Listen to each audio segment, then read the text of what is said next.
सबसे पहले आपने बोला कि जो आपका रिप्रेजेंटेशन होना चाहिए, जो आपकी राजनीतिक आवाज होनी चाहिए, जो आपके लोकल गवर्नमेंट्स के लीडर होने चाहिए, वो आवाज आपकी दबाई जा रही है। आप जरूर यूनियन टेरिटरी बने, मगर आपके जो हक हैं, आपके जो अधिकार हैं, वो आपको नहीं मिल रहे हैं। तब के गृह मंत्री माननीय राजनाथ सिंह जी अब ले पधारे थे। All party parliamentary delegation Jammu गए थे, कश्मीर गए थे और आप ले आए थे तब के होम सेक्रेटरी के साथ। पूरे लद्दाख के हर पॉलिटिकल पार्टीज के, बीजेपी, कांग्रेस, पीडीपी, एनसी लेके, मैं कश्मीर की बात नहीं कर रहा हूं, वहां अलग वातावरण है, मैं लेके बात कर रहा हूं, और साथ ही साथ हर रिलीजियस ऑर्गेनाइजेशन के, चाहे लद्दाख बुद्धिस्ट एसोसिएशन हो, अंजुमन इमामिया एसोसिएशन हो, या मोनुल इस्लाम हो, क्रिश्चियन एसोसिएशन हो, हिंदू महासभा हो, सब ने एक ही आवाज में कहा कि हमें यूटी चाहिए। राजनाथ सिंह जी पूछ रहे थे और क्या चाहिए बोलो, और हमने कहा और कुछ नहीं चाहिए, सिर्फ यूटी चाहिए। बड़े आयरनिकल बात है, पंचायत इलेक्शन में पार्टिसिपेट नहीं करेंगे और जब अपने कुर्सी के बारे आएंगे तो पार्टिसिपेट करेंगे। ग्रास रूट डेमोक्रेसी नहीं आने देंगे, लेकिन अपने घर का रोटी चलना चाहिए। ऐसा विचारधारा हम एक्सेप्ट स्वीकार नहीं करेंगे। कि जो रोजगार के वायदे आपसे किए गए थे, वो वायदे झूठे थे, और लद्दाख के कोने कोने में अगर किसी भी युवा से बात की जाए, वो आपको कहेगा कि लद्दाख बेरोजगारी का एपिसेंटर है। आपने जब भारत सरकार से फंड लेते समय, जम्मू कश्मीर लद्दाख तीनों क्षेत्र आप फंड लेके जाते हो, जब लद्दाख में विकास करने के लिए आते हो तो पूरे लद्दाख के फंड आप कश्मीर में खा जाते हो। क्या ये आपका इक्वालिटी है? क्या ये है आपका इक्वालिटी? जम्मू कश्मीर में दो कैपिटल है, एक समर कैपिटल और एक विंटर कैपिटल। मैं पर्टिकुलरली मेंशन करके मैं आपको कह रहा हूं, दोनों वहां पे सिविल सेक्रेटरीट है। आप डेटा खोल के देखिए, उस सिविल सेक्रेटरीट में लद्दाख के कितना मुलाजिम है। क्या यह है आपका इक्वालिटी? अगर आप 1000 एम्प्लॉयज क्रिएट करते हो, जॉब क्रिएट करते हो, जम्मू वाले तो खैर लाट झगड़ के कुछ ले लेते हैं, लेकिन लद्दाख वालों को 10 नौकरियां भी आप नहीं देते। क्या यह है आपका इक्वालिटी? हसनैन मसूदी जी यूनिवर्सिटीज की बात कर रहे थे, मैं उनके साथ कांग्रेस वालों को याद दिलाना चाहता हूं।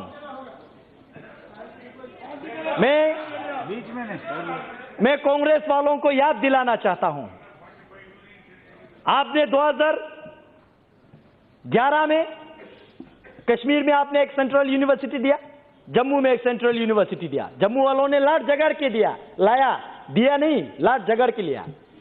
लेकिन उस वक्त में स्टूडेंट यूनियन का लीडर था। हमने जम्मू में जितने पढ़ाई करने वाले स्टूडेंट को रोड पे लाके इनके खिलाफ काले पट्टी बांध के हमने सेंट्रल यूनिवर्सिटी का मांग किया। लद्दाख में एक भी हायर एजुकेशन के इंस्टीट्यूशन इन्होंने नहीं दिया। क्या यह है आपका इक्वालिटी? यह है आपका इक्वालिटी? हाल ही में यूनिवर्सिटी दिया तो नरेंद्र मोदी जी ने दिया। जो सेलफोन की कवरेज होनी चाहिए, जो कम्युनिकेशन का सिस्टम होना चाहिए, वो नहीं है। अध्यक्ष महोदय, लद्दाख ने पिछले 71 ईयर यूटी के लिए संघर्ष किया। हम भारत देश के अटूट अंग बनना चाहते थे। 1948 मई 4 तारीख को पहला ज्ञापन लद्दाख बुद्धिस्ट एसोसिएशन के तब के प्रेसिडेंट ने पंडित जवाहरलाल नेहरू जी को दिया था, तब के प्रधानमंत्री जी को। कहा कि लद्दाख को या तो आप सेंट्रली एडमिनिस्ट्रेटिव ऐसा कुछ बनाइए, या नेफा टाइप बनाइए, या ईस्ट पंजाब के साथ रखिए, लेकिन किसी भी कंडीशन में हमें कश्मीर के साथ मत रखिए, ये हमने कहा था। लेकिन जिनका सरकार था उन्होंने हमारे सुनवाई नहीं किया, जानने की कोशिश तक नहीं किया। और कश्मीर के नीचे आज तक हमारा डेवलपमेंट, हमारा पॉलिटिकल एस्पिरेशन, हमारा पहचान, हमारा भाषा लुप्त अगर हुआ है तो ये आर्टिकल 370 और कांग्रेस पार्टी जिम्मेवार है। मैं जानना चाहता हूं अध्यक्ष महोदय, आपके माध्यम से मैं जानना चाहता हूं, जब आप 2008 में जम्मू कश्मीर के चीफ मिनिस्टर थे, आपने वहां पे 8 नया डिस्ट्रिक्ट बनाया, जिला 4 आपने कश्मीर को दिया, तो जम्मू वालों ने लड़ाई किया तो 4 देना पड़ा। लद्दाख को आपने एक डिस्ट्रिक्ट भी नहीं दिया। क्या यह है आपका इक्वालिटी? यह आपका इक्वालिटी है? आज आप कहते हैं इक्वालिटी, हमारे भाषा लद्दाखी बोटी भाषा कहते हैं, कश्मीरी आपने लिपि ना होने से भी आपने रिकॉग्नाइज किया, 8 शेड्यूल में डाल दिया। जम्मू के डोगरी उन्होंने आंदोलन किया तो उनको भी दे दिया। लद्दाख के भाषा को आज तक आपने रिकॉग्नाइज किया। क्या यह है आपका इक्वालिटी? अध्यक्ष जी, चाहे वो आपकी जमीन का मामला हो, चाहे वो रोजगार का मामला हो, चाहे वो आपका जो कल्चर है, आपकी जो भाषाएं हैं, उसकी रक्षा करने की बात हो, हम आपके साथ एक साथ खड़े हैं। मुझे खुशी हुआ बहुत लोगों ने लद्दाख, लेह, करगिल का जिक्र किया, लेकिन मैं जानना चाहता हूं क्या वाकई वो लद्दाख जानते हैं ये लोग? आज तक बीते 71 साल 7 डेकेड्स लद्दाख को बिल्कुल अपनाया नहीं, बिल्कुल फेंक के रखा वहां पे, और वक्तव्य दिया इसी सदन में, वो जमीन है का टुकड़ा है जहां पे एक तिनका का घास नहीं उगते हैं। ऐसे वक्तव्य देने वाले क्या लद्दाख को समझते हैं? क्या लद्दाख के विशेष संस्कृति को जानते हैं? क्या लद्दाख के भाषा को जानते हैं?